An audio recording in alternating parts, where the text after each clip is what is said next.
Hello everyone, मैं हूं आपका दोस्त सत्यम नायक और हम स्टार्ट करते हैं आज की क्लास।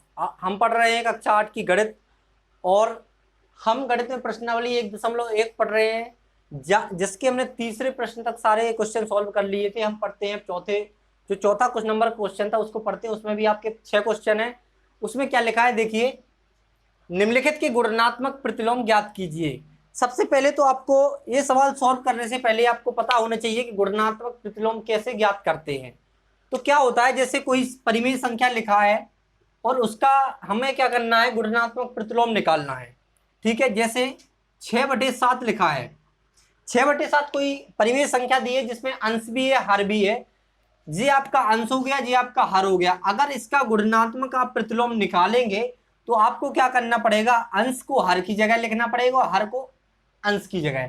देखिए ये अंश है तो इसको अगर दूसरा अगर हम इसका क्या लिखना है, गुणात्मक प्रतिलोम अगर 6/7 का लिखना है तो जो इसके अंश में है वो गुणात्मक प्रतिलोम है वो हर में आ जाएगा और जो हर में वो अंश में आ जाएगा। जैसे 6/7 का क्या, 6 क्या है अंश में तो हर में 6 आ जाएगा और 7 हर में है यहाँ पर तो गुणात्मक प्रतिलोम में 7 क्या आ जाएगा, अंश में आ जाएगा। वैसे ही अगर 5/4 लिखा है तो अगर इसका गुणात्मक प्रतिलोम निकालें तो आप समझ गए होंगे 4/5 आएगा, क्योंकि हर है जो वो अंश में पहुंच जाएगा और अंश किस में आएगा, हर में आ जाएगा। अगर बात करें हम कि कोई संख्या मान के चलो 3 लिखा है, इसका गुणात्मक प्रतिलोम निकालना है तो आप कहेंगे भाई इसमें तो हर ही नहीं है, तो हम कैसे निकालें। तो हम क्या करते हैं, इसको परिमेय संख्या बनाने के लिए हम बटे में 1 लिख देते हैं। अब बटे में 1 लिख दिया तो कोई फर्क नहीं आया भाई, 1 से भाग देंगे हम तो 3 ही आएगा। अब इसका गुणात्मक प्रतिलोम कैसे निकालेंगे, हम कैसे निकालेंगे कि जो हर में है वो अंश में पहुंच जाएगा, मतलब 1 आ जाएगा आपका अंश में और जो अंश में वो हर में, मतलब 3/1 का 1/3 हो गया। अगर मान के चलो आपको दिया है 4 का गुणात्मक प्रतिलोम निकालो तो आप क्या करेंगे, बटे में 1 रखेंगे और 1/4 लिख देंगे आपका, क्योंकि आपने हर को अंश लिख दिया, अंश को हर में लिख दिया। अब स्टार्ट करते हैं, आपको समझ में आ गया होगा कि गुणात्मक प्रतिलोम कैसे निकालते हैं। अब इसके बाद हम जो 6 क्वेश्चन है 1 बाय 1 इनको सॉल्व करते हैं। ठीक है, अब एक आपको बात बताएं कि अगर हम यहां पर देखते पहले क्वेश्चन को देखते हैं कि अगर हम इसको सॉल्व करते हैं कि -13 का गुणात्मक प्रतिलोम निकालिए। देखो याद रखना कि जब गुणात्मक प्रतिलोम निकालें तो संख्याओं को बदलना, आप जो आपके चिन्ह है माइनस का प्लस का उनको चेंज मत करना। आप अगर चेंज करना है तो आपको वैसा का वैसा ही लिखना पड़ेगा, बाद में कैलकुलेशन ज्यादा हो जाएगी। अगर बात करें -13 का तो हम क्या करते हैं, -13 के बटे में 1 लिख लेंगे तो ये तो हमारी परिमेय संख्या बन गई, अंश भी आ गया और हर भी आ गया। अब इसका क्या करेंगे, हम गुणात्मक प्रतिलोम लिखेंगे। क्या लिखेंगे, -13/1 का गुणात्मक प्रतिलोम। तो गुणात्मक अगर प्रतिलोम लिखेंगे हम इसका तो क्या लिखेंगे, जो अंश में है वो हर में आ जाएगा और जो हर में है तो अंश में आ जाएगा। मतलब जो 1 लिखा है वो आपका अंश में आ जाएगा, हर में लिखा है 1 तो अंश में आ जाएगा, जो अंश में 13 लिखा है तो किसमें आ जाएगा, हर में। और जो माइनस है आप वहीं का वहीं लिखना, क्योंकि अगर आपने यहां पर भी लिखते हैं माइनस, देखो -13 पूरा नीचे आ गया, अगर यहां लिखते हैं तो बाद में आपको पता है कि हर में हम कभी माइनस नहीं लगाते।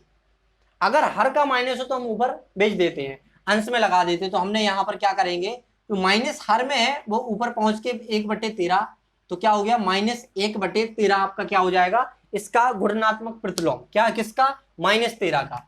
ठीक है, तो याद रखना, अगर यही बात अच्छी है कि आप इस चिन्ह को रोक टोक ना करें उस पर। ठीक है, आपको केवल संख्याओं से मतलब हो, संख्याओं पर ध्यान दें आप। ठीक है, अगर हम बात करें -13/19, दूसरा सवाल आपका क्या है, -13/19 का व्युत्क्रम गुणात्मक प्रतिलोम निकालना है आपको। कैसे निकालेंगे, हमने बताया कि अंश की जगह हर लिख देते हैं और हर की जगह अंश लिख देते हैं।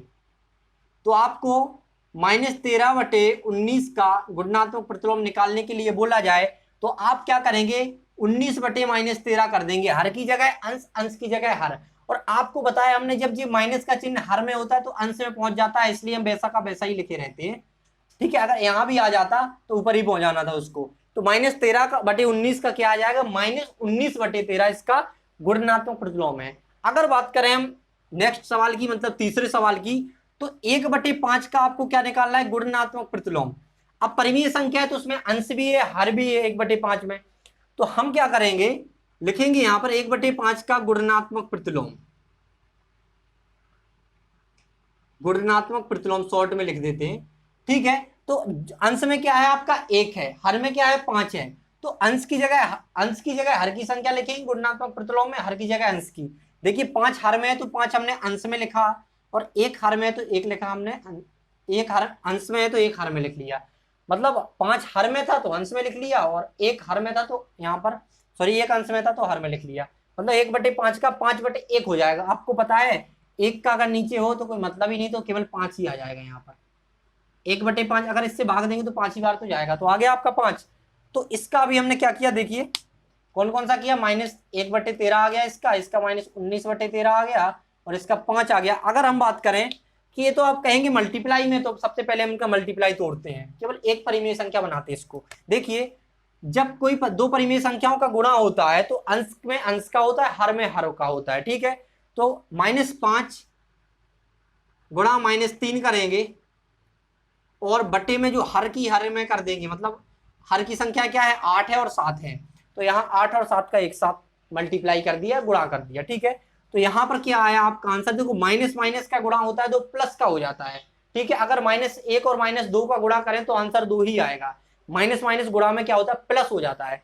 तो यहाँ पर हमने -5 और -3 का करेंगे तो माइनस माइनस गुणा होकर प्लस बन जाएंगे, और 5 और 3 का गुणा करेंगे तो 15 आ जाएगा। यहाँ पर क्या आएगा 5 3 जा 15, 5 3 15 आ जाएगा। यहाँ पर अगर 8 का गुणा 7 में करेंगे तो 8 7 56 या 8 7 जा 56, 8 7 56, तो यहाँ पर क्या आ जाएगा 56। अब इसका निकालना, यहाँ हमने इसको हल करके 15/56 लिख लिया, तो हमें अब क्या निकालना है 15/56 का गुणनात्मक प्रतिलोम, गुणनात्मक प्रतिलोम क्या निकालना, गुणनात्मक प्रतिलोम, ठीक है शॉर्ट में। तो हम क्या करेंगे, जो 56 हर में है तो उसको अंश में लिख लेंगे, और जो 15 अंश में है उसको हर में लिख लेंगे। इसका क्या आ गया गुणनात्मक प्रतिलोम। अगर बात करें अगले सवाल की, तो पहले हम इसको सॉल्व करते हैं, क्योंकि दो चीजें दी गई हैं इसमें। अगर देखो हमने बताया किसी संख्या के हर में कुछ नहीं है, हर नहीं है उसका, तो हम 1 मान लेंगे तो परिमेय संख्या बन जाएगी। तो लिखते हैं यहाँ पर -1 लिखा है हमने, इसके बटे में 1 मान लिया, और मल्टीप्लाई लगा के -2/5 लिखा। तो आपको पता है हर का गुणा हर में होता है, अंश का गुणा अंश में होता है। तो -1 का गुणा होगा -2 के साथ, -1 गुणा -2, और 1 का गुणा होगा नीचे हर का गुणा हो जाएगा, तो 1 का गुणा 5 के साथ होगा। तो यहाँ पर आपका क्या आया आंसर, -1 और -2 का गुणा होगा तो केवल आंसर 2 आएगा, और माइनस माइनस प्लस हो जाता है इसलिए 2 ही आएगा प्लस का, और यहाँ 5 का गुणा 1 में होगा तो 5 ही आएगा। अब इसका क्या निकालना, हमें 2/5 का गुणनात्मक क्या निकालना है, शॉर्ट में लिख दी तो गुणनात्मक प्रतिलोम। तो क्या आएगा, देखो 5 हर में है तो 5 हो जाएगा अंश में, और 2 अंश में है तो आपका आ जाएगा हर में। तो आपका 2/5 का क्या आ जाएगा 5/2 गुणनात्मक प्रतिलोम। अगर बात करें -1 की, तो आपको बता रहे हम कि -1 और 1 और -1 दो ऐसी संख्याएं हैं जिनका गुणनात्मक प्रतिलोम वो स्वयं है। जैसे अगर हम सॉल्व भी करते हैं तो आंसर वही आएगा। जैसे हमने -1 लिखा है, इसको हमने परिमेय संख्या बनाया अंश बटे हर के रूप में, तो 1 लिख दिया हर में, तो अंश हो गया -1, हर हो गया आपका 1। अब हम इसका गुणनात्मक प्रतिलोम निकालेंगे। क्या निकालेंगे, गुणनात्मक प्रतिलोम।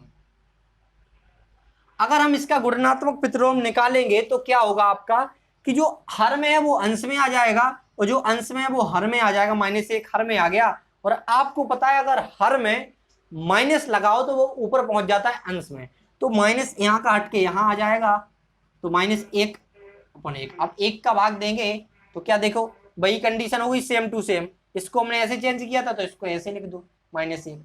मतलब 1 और -1 दो ऐसी संख्या है जिनका गुणनात्मक प्रतिलोम वो स्वयं होती है। तो यहां पर आप स्क्रीनशॉट ले सकते हैं, हम हट जाते हैं और आप स्क्रीनशॉट ले सकते हैं, ठीक है। तो यहां पर हमने पढ़ा है गुणनात्मक प्रतिलोम कैसे निकालते हैं।